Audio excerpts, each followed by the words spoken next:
Hello, my name is Abbas and welcome back to my channel. Today we are gonna react to a video related to Bangladesh. Something is going on in Bangladesh which I don't know recently because I have not been watching YouTube a lot. And this video is by a very famous Indian YouTuber Dhruv Rathi.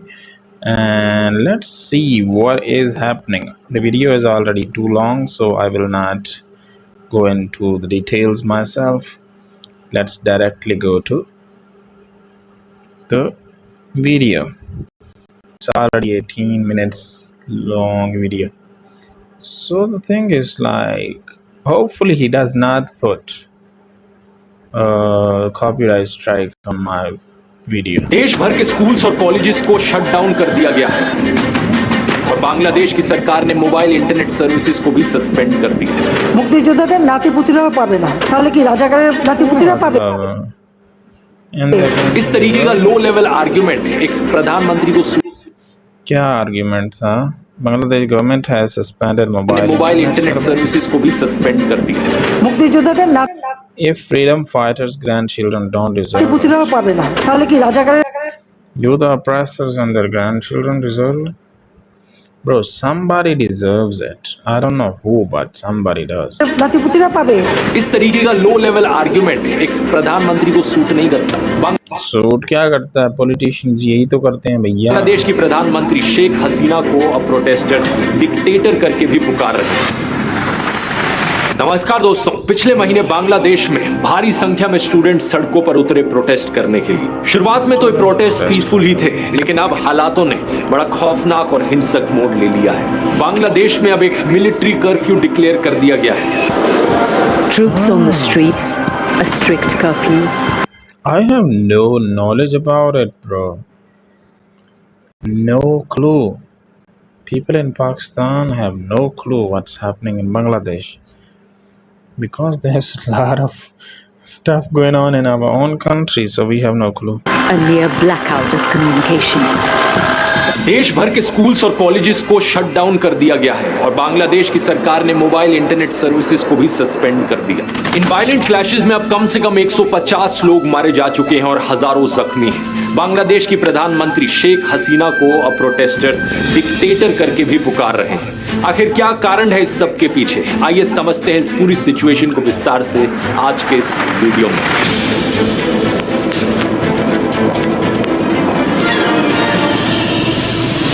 In protest के पीछे सीधा कारण है दोस्तों reservation. Bangladesh का youth protest कर रहा है इनकी सरकार के कोटा सिस्टम के खिलाफ। कौन सा कोटा सिस्टम? वो कोटा सिस्टम जिसके अनुसार 56% नौकरियां बांग्लादेश के पब्लिक सेक्टर में रिजर्व्ड है अलग अलग सेक्शंस ऑफ सोसाइटी के लिए। इसका मतलब सिर्फ 44% ऐसी नौकरियां हैं जहां पर मेरिट के बेसिस पर नौकरी मिल सकती है। ये सिस्टम इंडिया से काफी अलग है क्योंकि यहां पर मेजॉरिटी रिजर्वेशन कास्ट के बेसिस पर नहीं बल्कि फ्रीडम फाइटर के बेसिस पर हो रही है। इसे बेहतर समझने के लिए हमें थोड़ा बांग्लादेश की हिस्ट्री में जाना होगा। आजादी मिलने क्या मतलब इंडिया में कास्ट सिस्टम के बेस पे होती हैं इस तरह की सीट्स रिजर्व? से पहले जैसा कि आप जानते ही होंगे बांग्लादेश पाकिस्तान का एक हिस्सा हुआ करता था। उस वक्त इसे ईस्ट पाकिस्तान करके बुलाया जाता था और आज के दिन के पाकिस्तान को वेस्ट पाकिस्तान कहा जाता था। उस जमाने में ईस्ट पाकिस्तान के खिलाफ सोशल डिस्क्रिमिनेशन हुई। मेजॉरिटी लोग यहाँ पर बंगाली बोलते थे और 10% से भी कम ऐसे लोग थे जो उर्दू भाषा में बात किया करते थे, लेकिन फिर भी वेस्ट पाकिस्तान ने Urdu it means they understand Urdu. Like they don't speak it, but they can understand because of the Bollywood movies too. I think that's the biggest influence, like agent of learning for the people to learn this language. भाषा को impose किया east Pakistan. What's going on? What happened? Good, right? Everything good? Sorry, what the? Sorry guys. Pakistan पर इसके अलावा economic discrimination हुई। देश के 59% exports east Pakistan से आते थे, लेकिन सिर्फ 25% इंडस्ट्रियल इन्वेस्टमेंट्स ईस्ट पाकिस्तान के पास जाती थी। नवंबर 1970 में 25% be too much because that part is lot bigger. Like area wise that part is lot bigger.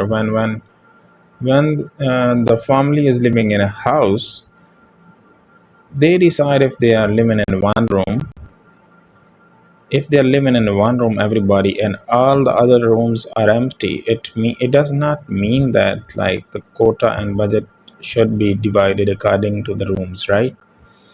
So I think because the main problem was the distance, actually, no other problem. जब भोला cyclone आया, estimated 3 lakh लोग मारे गए east Pakistan में, one of the deadliest tropical cyclones पिछली century का। World in 1970, a massive storm swept into the Bay of Bengal, drowning 500,000 people. It was one of the worst natural disasters anywhere. लेकिन waste Pakistan ने कोई ज्यादा effort नहीं किया relief provide करने में यहाँ के लोगों को। और इतना ही नहीं, पॉलिटिकल डिस्क्रिमिनेशन भी हुई।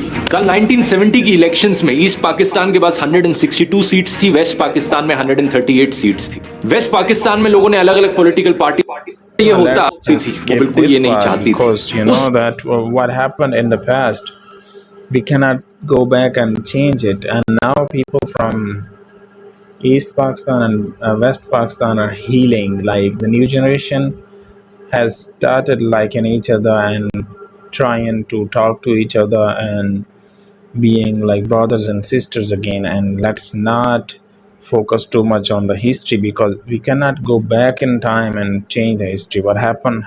We should focus on a better future. But anyway, समय के पाकिस्तान मिलिट्री के command let's start and let's go to the part where he will explain what's going on now. Pakistan के लोगों के खिलाफ शेख और हमें जॉब्स को जैसे कि 10 रिजल्ट डिसेबिलिटीज हो, इन सभी नंबर्स को एडअप करो पर कोट किए। इसके अलावा कुछ और रिजर्वेशंस हैं, जैसे कि 10% औरतों के लिए, 10% जिला कोटा है बैकवर्ड डिस्ट्रिक्ट्स के लिए, 5% रिजर्वेशन है एथनिक माइनॉरिटीज के लिए और 1% रिजर्वेशन है उन लोगों के लिए जिन्हें फिजिकल डिसेबिलिटीज हो। इन सभी नंबर्स को एडअप करोगे तो टोटल 56% रिजर्वेशन बनती है, लेकिन मेजॉरिटी शेयर 56% में से है ये 30% फ्रीडम फाइटर्स का कोटा। इस आर्टिकल को देखिए, ढाका यूनिवर्सिटी में पढ़ने वाले 3rd ईयर इंटरनेशनल रिलेशंस के एक स्टूडेंट फहीम फारूकी, जो कि एक प्रोटेस्टर भी हैं, इनका कहना है I think they deserve it. I don't know much about Bangladesh politics, so I should be silent. But I think if somebody died for the country, his children's deserve it. कि ये protest basically quota system की reformation के लिए है। Protesters चाहते हैं कि ethnic minorities वाली रिजर्वेशन और फिजिकल डिसेबिलिटीज वाली रिजर्वेशन को छोड़कर बाकी सारी रिजर्वेशंस हटा दी जाए सरकार के द्वारा। यहाँ पर ये फ्रीडम फाइटर्स वाली रिजर्वेशन सबसे इंटरेस्टिंग है, क्योंकि इसकी शुरुआत साल 1972 में ही हो गई थी, आजादी मिलने के सिर्फ 1 साल बाद। इनकी मिनिस्ट्री ऑफ कैबिनेट सर्विसेज ने उस साल एक ऑर्डर इशू किया था कि फ्रीडम फाइटर्स के लिए एक कोटा होना चाहिए। जिन लोगों ने अपनी लाइफ को रिस्क पर डाला, जिन लोगों ने संघर्ष किया अपने देश को आजादी दिलाने के लिए, उन लोगों के लिए 30% नौकरियां रिजर्व की जाए। नोट करने वाली बात यह है कि यह चीज सिर्फ फ्रीडम फाइटर्स के लिए एप्लीकेबल थी। बाद में जाकर 1997 में इस कोटा को एक्सटेंड कर दिया गया कि फ्रीडम फाइटर्स के बच्चों के लिए भी यह रिजर्वेशन दी जाए, और 2010 में फिर कहा गया कि उनके बच्चों के लिए भी यह रिजर्वेशन दी जाए। हालांकि एग्जैक्ट कोटा बाकी और कैटेगरीज के लिए चेंज होता रहा ओवर द इयर्स, लेकिन इन द एंड यही हुआ कि टोटल परसेंटेज 56% तक पहुंच गई। 2010 के इस ग्रैंड चिल्ड्रन वाले फैसले के बाद 2012-13 में यार इसमें क्या मसला, अब ये लोग जो हैं ये जो लाइक फ्रीडम फाइटर्स के ग्रैंड चिल्ड्रन हैं, ठीक है, वो हो गए। उसके अलावा बाकी जितने भी लोग हैं वो भी तो बंगाली हैं, वो कौन से किसी और कंट्री से आए हैं, तो उनको अगर सीट्स मिलती हैं तो इसमें क्या मसला। और दूसरी बात ये है कि उसके कोटा के अंदर भी तो कंपटीशन होता है, वो तो नहीं होता कि आप में एक बड़ी मूवमेंट भी हुई थी बांग्लादेश में इस कोटा सिस्टम के खिलाफ। इंडिया में जैसे यूपीएससी है, यूनियन पब्लिक सर्विस, बांग्लादेश साधारण छात्र अधिकार संरक्षण परिषद ने रिफॉर्म्स की डिमांड करी बांग्लादेश गवर्नमेंट सर्विसेज में। उस समय भी क्लैशेस देखने को मिले। अक्टूबर फ्रीडम फाइटर्स के 7 बच्चों ने हाई कोर्ट में पिटीशन डाली इस कोटा सिस्टम को हटाने के खिलाफ, और 5 जून 2024 यानी कि पिछले महीने हाई कोर्ट का फैसला आता है कि जो पिटिशनर्स कह रहे हैं वो सही है। सरकारी सर्कुलर को इलीगल डिक्लेयर कर दिया जाता है और कोटा सिस्टम को वापस इंट्रोड्यूस कर दिया जाता है। यही कारण था कि पूरे देश भर में प्रोटेस्ट फिर से जाग उठते हैं।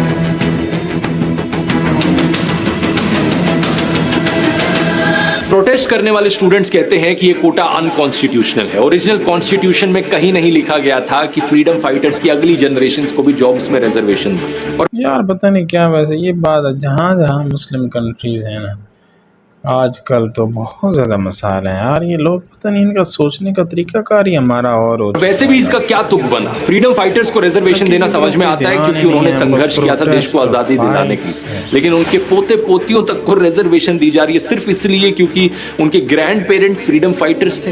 लेकिन बात सिर्फ यहां खत्म नहीं होती, इस रिजर्वेशन में करप्शन के भी आरोप लगे हैं। एक्चुअली में ये कौन डिसाइड करेगा कि कौन फ्रीडम फाइटर है और कौन फ्रीडम फाइटर नहीं है? सरकार ने ये रिस्पॉन्सिबिलिटी खुद को दी कि सरकार डिसाइड करेगी कि कौन फ्रीडम फाइटर होगा। पिछले 15 सालों से बांग्लादेश में रूलिंग पार्टी रही है अवामी लीग और प्राइम मिनिस्टर रही है शेख हसीना। ये वही पॉलिटिकल पार्टी है जिसने संघर्ष किया था बांग्लादेश को आजादी दिलाने में भी। This is Gaimin. With our free Windows downloadable software, you'll have access to a gaming application. What the? At least ज्यादा बेनिफिट देता है। फ्रीडम फाइटर्स की लिस्ट में जिन लोगों का नाम इंक्लूड किया गया है उन नामों को लेकर कम से कम 60,000 ऑब्जेक्शंस उठी हैं और इन ऑब्जेक्शंस को सरकार के द्वारा रिजॉल्व नहीं किया गया है। 10 जुलाई को यह बात सुप्रीम कोर्ट तक पहुंचती है और सरकार हाई कोर्ट के फैसले के खिलाफ सुप्रीम कोर्ट में जाती है अपील करने। सुप्रीम कोर्ट हाई कोर्ट के फैसले पर रोक लगा देता है लेकिन प्रोटेस्ट रुकते नहीं है। स्टूडेंट्स और टीचर्स के अलावा बांग्लादेश की ऑपोजिशन पार्टीज भी इसमें जुट जाती हैं, जैसे कि बांग्लादेश नेशनलिस्ट पार्टी। प्रोटेस्टर्स को कन्फ्रंट करने के लिए 7,000 से ज्यादा पैरामिलिट्री के ट्रूप्स बुलाए जाते हैं। पुलिस यहां पर टीयर गैस, रबर बुलेट्स और साउंड ग्रेनेड्स का इस्तेमाल करती है। यूनाइटेड नेशंस के सेक्रेटरी जनरल की तरफ से भी स्टेटमेंट आती है कि सरकार डेमोन्स्ट्रेटर्स के खिलाफ कोई भी थ्रेट और वायलेंस ना इस्तेमाल करे। इसके अलावा प्रोटेस्टर्स और बांग्लादेश छात्र लीग के बीच में भी क्लैश देखने को मिलता है, जो कि स्टूडेंट विंग है अवामी लीग पार्टी का। दोनों साइड्स एक दूसरे को ब्लेम करती हैं। सरकार के लॉ मिनिस्टर कहते हैं कि सरकार प्रोटेस्टर्स के साथ बातचीत करने के लिए तैयार है। ये कहा जाता है कि सुप्रीम कोर्ट में एक अर्ली हियरिंग की कोशिश करी जा रही है ताकि जल्द से जल्द फैसला आए। ढाका यूनिवर्सिटी के बाहर स्टूडेंट्स नारे लगाते हैं कि हम अपने भाइयों का खून बर्बाद नहीं जाने देंगे। सरकार प्रेशर में आकर एक जुडिशियल प्रोब कमेटी की भी फॉर्मेशन करती है वायलेंस के इंसिडेंट्स को इन्वेस्टिगेट करने के लिए। अवामी लीग के जनरल सेक्रेटरी कहते हैं कि सरकार कोटाज में इंटरफेयर नहीं करेगी, सुप्रीम कोर्ट के डिसीजन का इंतजार किया जाए। लेकिन प्रोटेस्टर्स का जो मेन ग्रुप था स्टूडेंट्स अगेंस्ट डिस्क्रिमिनेशन, वो अपनी सरकार के इंटेंशंस पर डाउट करता है। उनका कहना है कि प्राइम मिनिस्टर ने एक शब्द तक नहीं बोला उन मर्डर्स पर जो उनके पार्टी के एक्टिविस्ट ने किए। इस तनावपूर्ण स्थिति के बीच प्राइम मिनिस्टर शेख हसीना की तरफ से भी बड़े इररिस्पॉन्सिबल रिमार्क्स आते हैं। वो बातों को ट्विस्ट करके कहती हैं कि प्रोटेस्टर्स को इतनी नफरत क्यों है फ्रीडम फाइटर्स से। अगर फ्रीडम फाइटर्स के ग्रैंड चिल्ड्रन को रिजर्वेशन के बेनिफिट्स नहीं मिलेंगे तो क्या रजाकार्स के ग्रैंड चिल्ड्रन को बेनिफिट्स दिए जाएंगे? सिर्फ प्राइम मिनिस्टर शेख हसीना ही नहीं बल्कि इनके सोशल वेलफेयर मिनिस्टर रजाकार कौन है? मिनिस्टर दीपू मोनी और state minister of information and broadcasting Mohammad Ali Arafat की तरफ से भी सिमिलर स्टेटमेंट्स दी जाती हैं रजाकार को लेकर। आखिर क्या है ये रजाकार?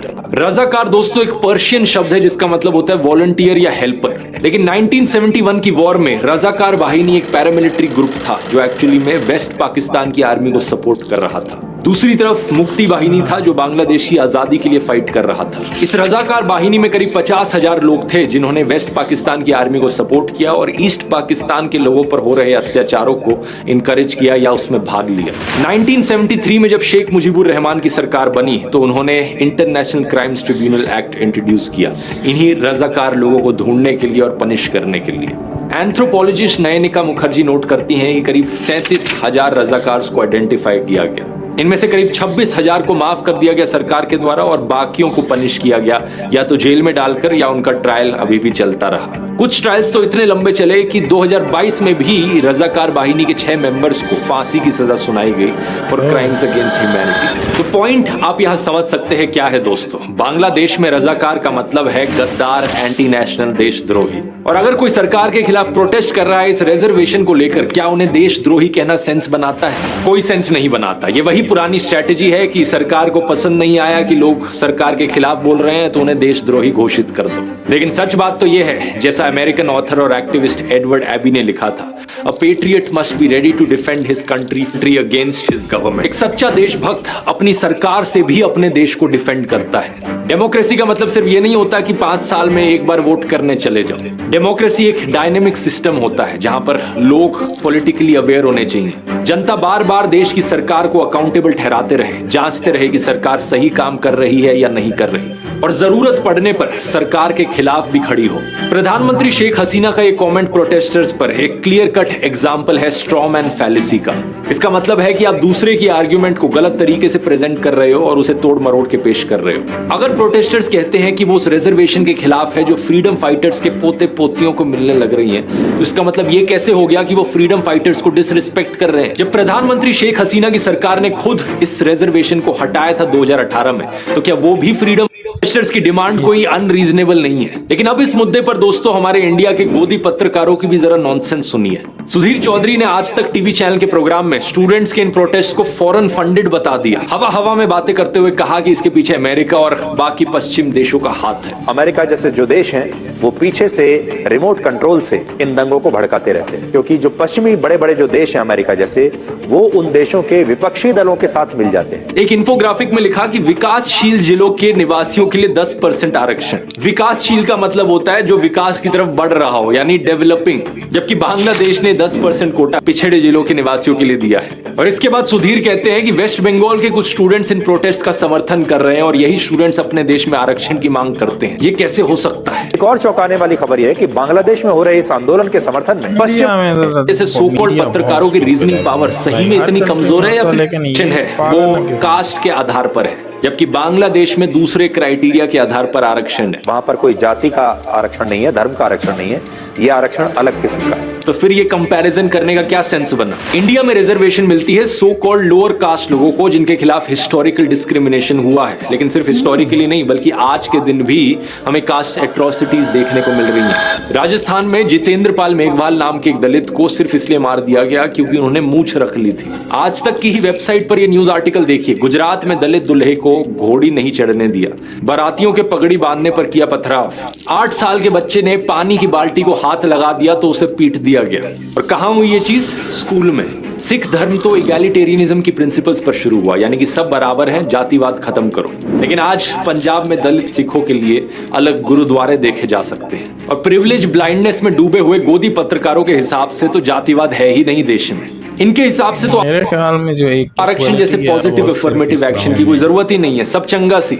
इनसे मैं एक ही बात कहूंगा, आखिर जातिवाद खत्म करने की बात क्यों नहीं कहते? कास्ट बेस्ड क्राइम खत्म करने की बात क्यों नहीं करते कभी? ये जो अखबारों में एड्स छपती हैं, ब्राह्मण लड़की चाहिए, राजपूत लड़की चाहिए, जाट चाहिए, बनिया चाहिए, इन कास्ट बेस्ड मैट्रिमोनियल एडवर्टाइजमेंट्स को क्यों नहीं बंद कर दिया जाता? इस मैट्रिमोनियल एड को देखिए, यहाँ तो ये तक लिखा है कि कास्ट की कोई रिस्ट्रिक्शन नहीं है, लेकिन SC ST OBC नहीं होना चाहिए। जिस दिन इस जातिवाद को खत्म कर दोगे उस दिन कास्ट रिजर्वेशन ऑटोमेटिकली खत्म हो जाएगी। लेकिन गोदी पत्रकारों से यही उम्मीद की जा सकती है कि ये इंडिया की कास्ट रिजर्वेशन को बांग्लादेश की फ्रीडम फाइटर्स रिजर्वेशन से कंपेयर करें। इंडिया में जो रिजर्वेशन है वो सोशली और इकोनॉमिकली डिप्राइव्ड क्लासेस को ऊपर सेम लेवल पर लाने के लिए है, लेकिन बांग्लादेश में जो फ्रीडम फाइटर्स के डिसेंडेंट्स को रिजर्वेशन दिया जा रहा है वो कोई सेपरेट एथनिक माइनॉरिटी नहीं है, उनके खिलाफ कोई हजारों सालों से अत्याचार नहीं हो रहा है। इनफैक्ट वो तो सोशली रिस्पेक्टेड सेक्शन है देश का। अगर उनमें से कोई इकोनॉमिकली वीक है तो उनके लिए 5 से 10% EWS कोटा दिया जा सकता है। 21 जुलाई को बांग्लादेश के सुप्रीम कोर्ट ने भी यही कहा कि फ्रीडम फाइटर्स के इस डिसेंडेंट्स कोटा को कम करके सिर्फ 5% तक कर दिया जाए और बाकी एथनिक माइनॉरिटीज, ट्रांसजेंडर्स और डिसेबल्ड लोगों का जो कोटा है उसे 2% कर दिया जाए, तो टोटल 7% रिजर्वेशन ही हो।